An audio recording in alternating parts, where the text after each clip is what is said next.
Well, hello. You've reached Area 58 Mysteries, and I am your host, Teresa Parker. And as luck would have it, I have a guest today, and her name is Dawn Ferguson. Dawn, say hello to everybody.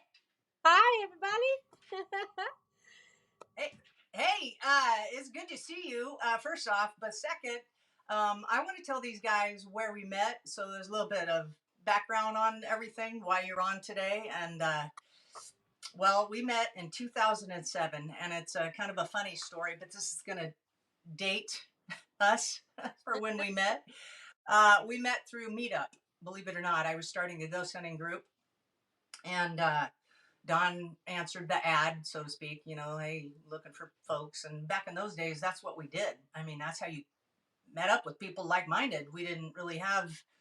We had the internet, but it was Facebook was just starting. You know, early on. It was pretty early on, I guess. And anyway, that's how we met. So Don, without you know, further ado, one and two, without really introducing you any further, tell us about yourself. I want them to know what your expertise is and why I brought you on today. Tell us.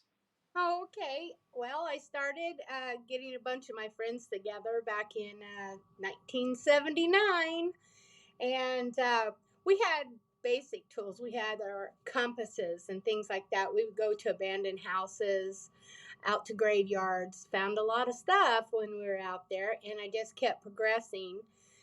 Moved out here to California from Indiana, and I wasn't here but maybe 3 or 4 years when I met Teresa, and I had already had the blessings to meet a lot of people in the paranormal field. So I got to fly all over the United States to do some of the great haunts like Waverly Hill Sanitarium and Penn State, the prison out there, the Eastern State Penitentiary.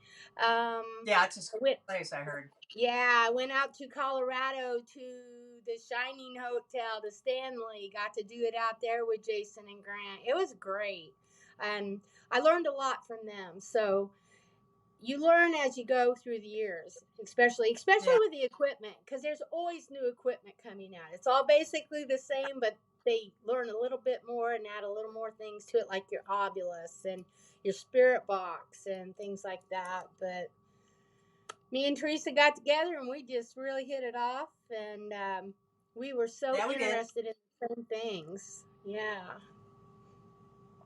Let me ask you, what? Give me your top three places that you believe are extremely haunted that you've been to. My first one is Waverly Hill Sanitarium in Kentucky. That place is amazing. Give us a example.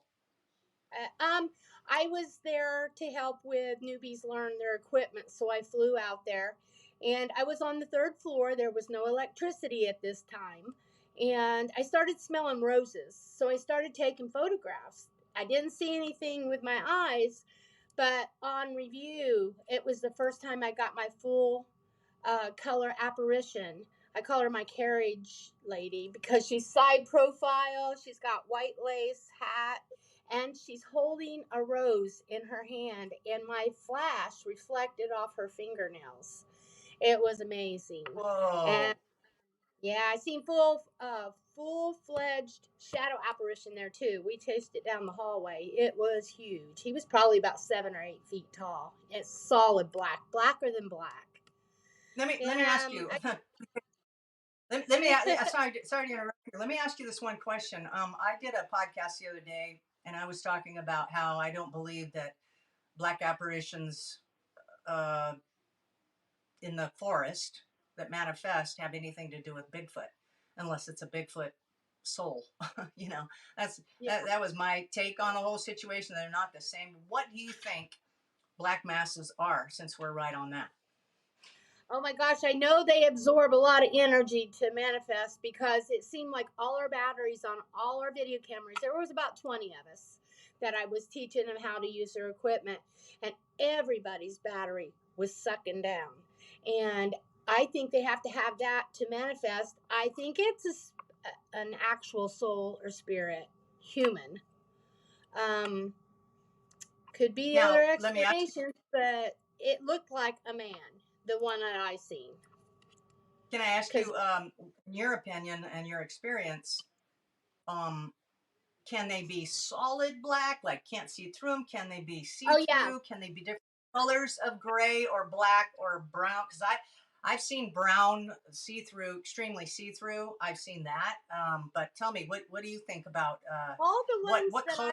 How can they manifest? all the ones that I've seen, Teresa, are solid black. When I was a nurse in Indiana, I worked in group homes with low functioning individuals, which I absolutely loved. But it seemed like apparitions would appear around people like with Down syndrome and different things like that. And I had an experience one evening. There was a shadow, solid black shadow on the wall of somebody kind of hunched over. And I couldn't tell if it was a man or a woman. And I thought one of the clients was out of bed. So I checked and it wasn't. And I came back and it was still there. So I looked at it and it stayed there for maybe another 2 minutes and then ran down the wall and went around the hallway. And I was like, I know you're here, just don't jump out and say boo, because that's what scares me. If somebody jumps out and pranks me or something. All the other stuff doesn't bother me. But I've never seen So, a brown or a huh? lighter color one myself, but not to say that they don't exist, because I know they do. Mine have been. I only saw one that was absolutely not see through. That was the craziest one I saw. That apparition out here by the tree trunk. Um, 2 or 3 weeks before our fire. I think was an omen, and I talked about it in a previous podcast. But Oh wow. mine have all been not completely. They've been not opaque. What like smoky? Like I could see Yeah. through. A little bit. Most of them. The one we saw, me and you. We have history, guys. We've been a lot of. We've done a lot together. But one particular time, we were in a bar, and I was following along another investigator who was being filmed at the time for what he was doing. And I'm just walking along, and I didn't want to trip on what was in front of me, possibly because there was kind of low chairs, or I should say, low tables there. And so I hit my flashlight down just for a half a second, and I also had a camera going. And when I did, I saw a colored apparition race past me, which was that dog that me and Lee saw Yeah. there that No, day. yeah. That's the only time I've seen one that was in color. I've never. And I would that love to leads me see to one. think Else. maybe putting the light on it. I got the color from putting the light on it, because normally you don't, everything. Well, I've seen apparitions, all of them during the day, and Yeah. all but that one. I saw that one twice, and the second time I saw it was dark because I didn't have a light on it. I, What do you think about that? I wonder, Teresa, I wonder if you're correct in what you were saying. Maybe the ones that are lighter colored and stuff are trying to tell you or warn us about something like a coming earthquake or something that might happen. Because that would Something. be very interesting. Yeah. Yeah. Yeah. Yeah. I really do think that was an omen. I think it was an omen. It was the craziest apparition I've Yeah. ever seen in my life. But Yeah. tell me more about. Okay, what's your second scariest place that you've been, or a place Um, that you think is super I haunted? think the second scariest one that I went to was Eastern State Penitentiary in Pennsylvania.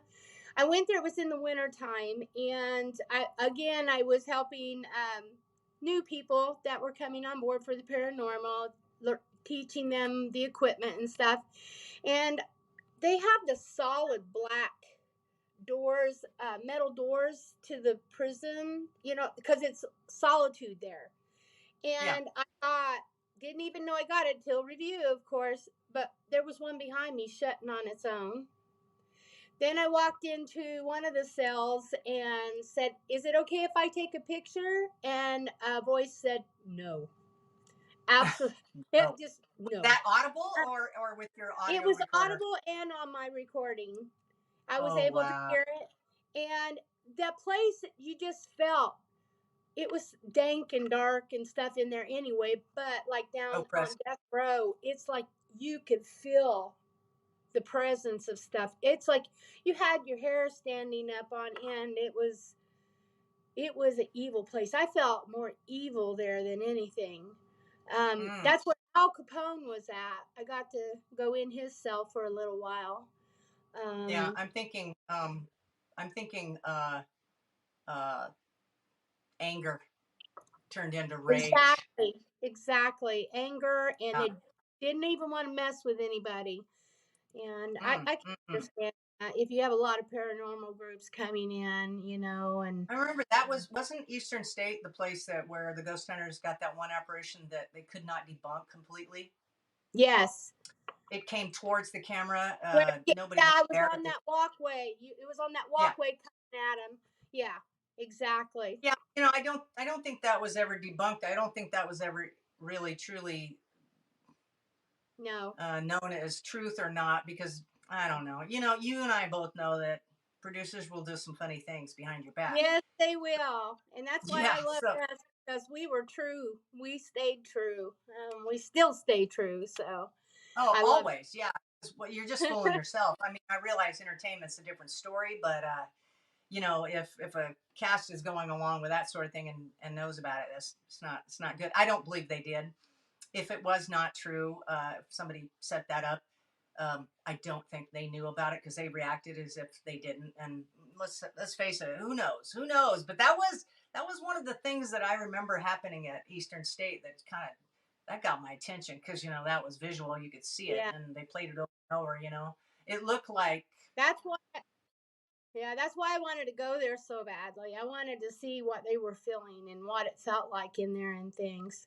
Got lots of things in there on my recordings, of course, but it was scary. Just the feeling of it was so yeah, different from any place I had been. it's totally And oppressive.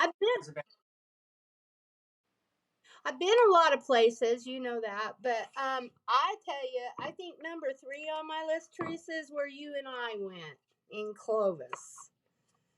Oh, yes. Because when Tell I us went about down that. into that morgue, yeah, when I went down into that morgue, I had to talk myself out of being physically ill twice. And that's where we Let me got the set it EVP up. down. Let Huh? me set it up because most people don't know this place is now torn down. In Yeah. Clovis, California, they had a place where both ghost hunters and ghost adventures uh, went and shot an episode, both of them. And we happened to come in after those two groups had come through. And we were shooting a pilot for Animal Animal Planet. Control. Animal Planet, yeah. Huh? Yeah, Uh, and their angle with us was well, we were all women first off, but then second, we also had a dog, which it was Dawn's dog, Sissy, and she was very very attuned to all this stuff, and so they wanted to take us down to this place in Clovis, which um, was purported to be haunted. It was an ex. It was just residence, but they Mortuary. built it into a business, and they kept people who had tuberculosis there, and a lot of people died. And it just happened to have a very large basement, built-in basement. You could, but there was no lights or at the least time we were there, windows or anything like that. And so the producer director says, "You two go down there, take the dog, and let's see what happens." So we did, and then go ahead, Don. First time we went down there, Sissy was so scared. I mean, most of the time she had a shoulder harness that I would carry her in because she was about 2 pounds. She had her own little P camera that they would film her on. Um, she was just so horrified down there, and I felt like I was being squished. I had to talk myself out of getting physically ill. I felt like there was so many people down there, it was overwhelming. And we went down there a few times. Sissy was so scared, of course. Towards the end, I didn't want to take her back down in the basement because she was so scared. um, that's where we got the Well, EVP that said, "Get out, bitches." You remember that? well, I remember one before. I think it was before that. I could hear people talking upstairs, and I knew Mhm. that it was producers and their director, whatever, whoever, up there, upstairs. Right? I knew that. I knew it was them. That's why I said, "Who's talking? Who's that talking?" And Dawn and I are just sitting there in the absolute dark. You could not see in front of your No. face. Um, for some weird reason, Sissy decided to jump off of your lap, came over to my lap, which I didn't even know that dog, but she came to me. and we're sitting, me and Don and I are sitting in like it's a four wall place. You come down and she's sitting on this wall, I'm sitting on this wall. Don comes over, sits on my lap, and I said, "Who's that talking?" Because I really wanted them to hear me upstairs to stop talking. That was the reason why I said it. I didn't say it as an actual question to an EVP per se, if you know what I'm saying. I Yeah. said, "Who's that talking?" And we heard, "I am." I That's remember exactly what that. My I gosh. am. I remember that. You Oh don't remember man. that? I remember it now Yeah. that you have mentioned it because I the one that told us to get out, bitches, that stuck in my head really Where strong. were we? Were we down there when it happened? Because I don't recall. I was thinking we were downstairs. And then You we mean came up and we were in then the we morgue or reviewed it no? upstairs in the area. Jay reviewed it, and that's when we heard the EVP from us coming upstairs. She replayed it, and that's when we heard it. That Oh place yeah, just yeah. I remember creepy. Jay picking out the EVPs too. That was awesome. But that place was very interesting.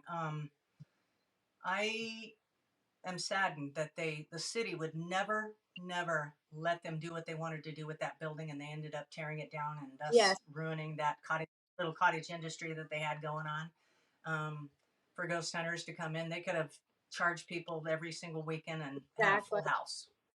I And mean, that's the and place that there the police department would get calls all the time from that home, emergency yeah, calls, and there was no electricity, there was no phone. I mean, if the phone was not working, there wasn't anything going on, yeah, and they were getting phone calls from there all the time at the police department.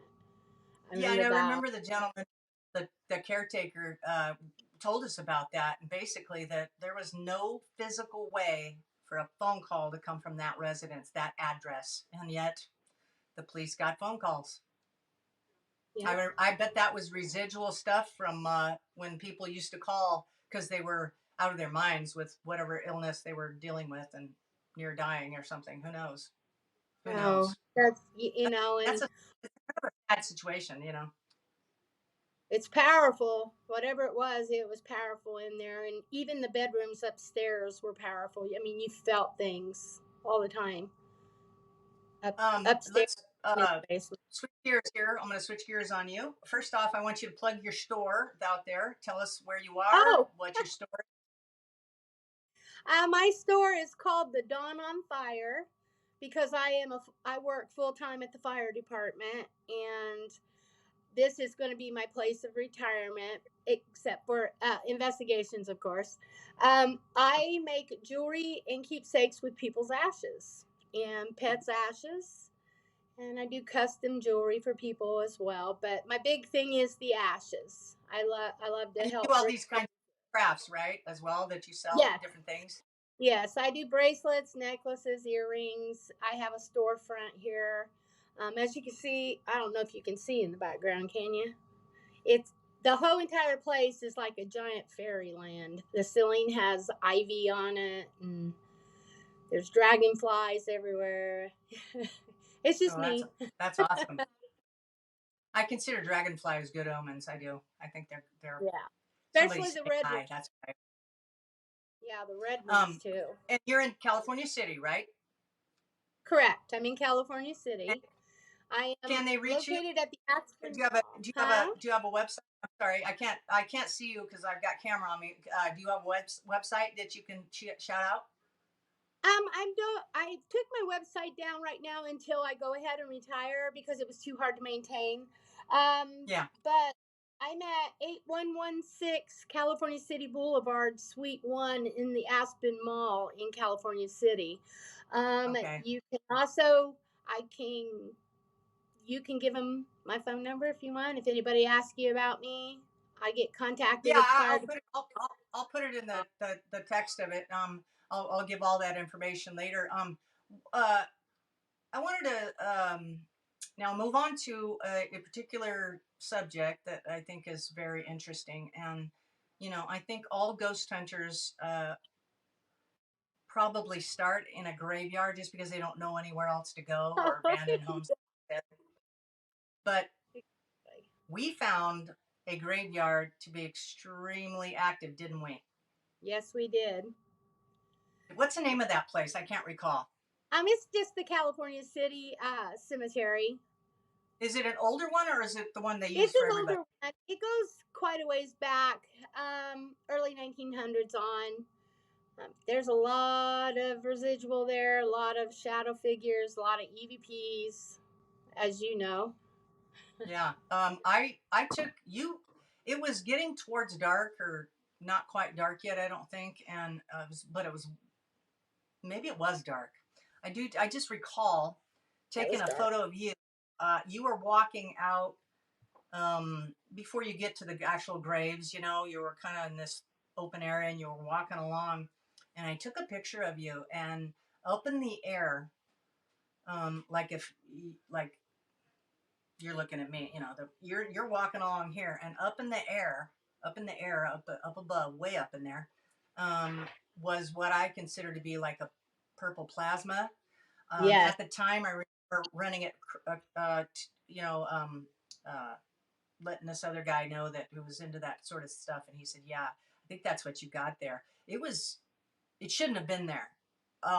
We shouldn't Yes. have seen red and all these different colors up in the, you know, that was very unusual. But then Jay got that one EVP from the lady who actually, I mean, we had a person from your town write in and say, "That's my aunt, and this is her name." And then we ran the EVP back, and sure as shit, it was exactly the named three names of the person. That Exactly. place was active, unusually active. I think. I don't think great. I think honestly, I mean, I guess there's a few spirits still roaming around, but I would think they're all Oh pretty yes, peaceful. most definitely. Probably a lot more because there's a lot more people there now. I remember sitting on the bench resting, and I was doing EVPs. I was like, anybody here want to say something? And I got an phone call come through, and it just, I lost you for a sec. yeah. Okay, so uh, I think I asked you a question, but I don't even know what it was now. I This. was telling you about me sitting on that bench and the EVP that I got. I asked if somebody Oh would. yeah, what did the EVP say? It says nobody likes me. Nobody likes me. Oh my Yeah, god. there was actually a couple of graves Oh. there of suicides that we had right around the area where I got that Yeah. EVP. So That place was interesting in that if you were near whatever was coming through because you were stepping near where he or she rested. That's what I got off exactly. of it because when Jane did hers, she said she goes um are you the one I'm getting a vision of in my head? And the person says, uh-huh. And she says, what is your name? And the person says a 3-word name. Dun, Yeah. dun, dun. We couldn't quite figure out what was being said. And then, like I said, someone from your town came along and said, "Hey, I recognize that EVP, that name from your EVP. I recognize it. And it's my aunt. And her name is Edith Hunter Beach." It's one of those. And when she said that name and I went back and listened to it, I about fell off the freaking chair. And then we went back. I don't know if you recall that. We went back. We went to the area where she got the EVP, and about 10 feet away, what did we find? The headstone of Mm-hmm. Edith Hunter Beach. That's You can't also make the this stuff. that's also the cemetery that Jay saw full form apparition behind the trees. You remember that? Mm, She's seen a mm-mm. full shadow See, we got so apparition. much history together, Dawn. I don't remember half the shit we did. when you Sorry. when you It's true. pass I don't remember 60, I that, think our warranty runs out. but um, one more place I want to briefly touch on with you, and that is Gilroy. I thought that place was Oh, very haunted. that place was amazing. That place was And amazing. to this day, and I think they've sold that house, but to this day, that story about Oscar Holzhauer coming through in a German accent was just unfreaking real. And then later on, I've got the mother on the phone, and she said, I told her before we left, I said, it's going to get worse before it gets better, because when you stir stuff up, which we Yes. did it all with honesty and with respect. We did it very respectful. We Yes. didn't call anybody out. We weren't antagonizing or anything like that. But we were there and specifically trying to talk to people. Well, one of the guys, our male member that showed up, he ended up, getting completely zapped on the whole back of his body, which Yes. at that point I hadn't had that experience. I have now, but when I then told her that was going to happen, we left, and I'm not joking. We were on our way to go get the kids, pick them up, and from what all was going on, and from the weekend, and uh, I get a call from her, the mom whose house we went to in Gilroy. And she says, I'm talking to my son, Anthony, because that's why we were there. Remember, he could see the ghost, and he said he looked like Builder Bob, and waved at him and said he was green. I mean, all kinds of stuff, right? So I've got her on the phone. I've never had that experience. I'll probably never have that experience again, where somebody's child is looking up at somebody's child can see a ghost clear as day, because he's only 2.5, 3 years old, and she's talking to me on the phone while I'm asking questions of her to ask him.